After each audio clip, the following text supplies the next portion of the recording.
Cancer Healer Center, a new beginning. Pahalgam हल्ल्यावरून महाविकास आघाडीमध्ये मतभेद. आता दहशतवाद्यांना शोधणं महत्त्वाचं, कुणाला काढा असं मी बोलणार नाही. गृहमंत्र्यांच्या राजीनाम्यावर पवारांचं वक्तव्य, तर राऊतांकडून गृहमंत्र्यांच्या राजीनाम्याची मागणी.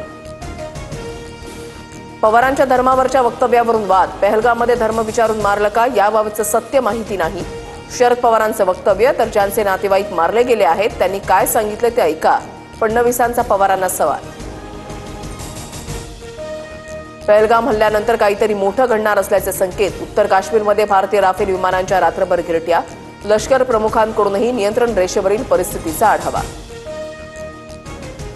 पाकिस्तानने 30 वर्ष दहशतवाद्यांना मदत पुरवली, आम्हाला याची मोठी किंमत मोजावी लागली. पाकिस्तानचे रक्षा मंत्री ख्वाजा आसिफ यांची मोठी कबुली. पहलगाम हल्ल्याचा कट फेब्रुवारी महिन्यातच शिजल्याचा समोर. फेब्रुवारी महिन्यामध्ये पाकव्याप्त काश्मीरमध्ये जगातल्या मोठ्या अतिरेक्यांचा मेळावा. पहलगाम हल्ल्याचा मास्टर माइंड सैफुल्लाही या मेळाव्यामध्ये असल्याचा संशय. पहलगाममधील हल्ल्याच्या निषेधार्थ दिल्लीमध्ये काँग्रेसचा कॅन्डल मार्च. काँग्रेसचा कॅन्डल मार्च पोलिसांनी रोखला. पहलगाम हल्ल्यामध्ये सहभागी असलेल्या 2 दहशतवाद्यांची घरं जमीनदोस्त. अनंतनागमधील दहशतवादी आसिफ शेख आणि आदिलचं घर जमीनदोस्त. सुरक्षा दलाची मोठी कारवाई.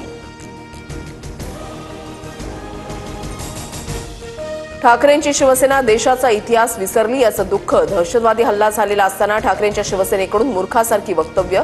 देश माफ करणार नाही, मुख्यमंत्री फडणवीसांचा हल्लाबोल.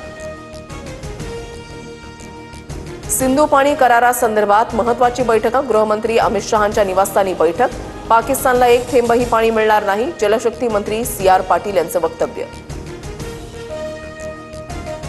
गृहमंत्री अमित शहांची सर्व राज्यातील मुख्यमंत्र्यांसोबत चर्चा. पाकिस्तानी नागरिकांना तत्काळ परत पाठवण्यासह संबंधित व्हिसा रद्द करण्याचे आदेश. काश्मीरमध्ये अडकलेले 800 पर्यटक महाराष्ट्रात. 232 प्रवाशांना घेऊन तिसरं विमान मुंबईमध्ये परतलं.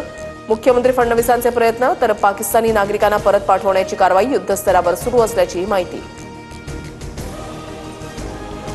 Cancer Healer Center, a new beginning.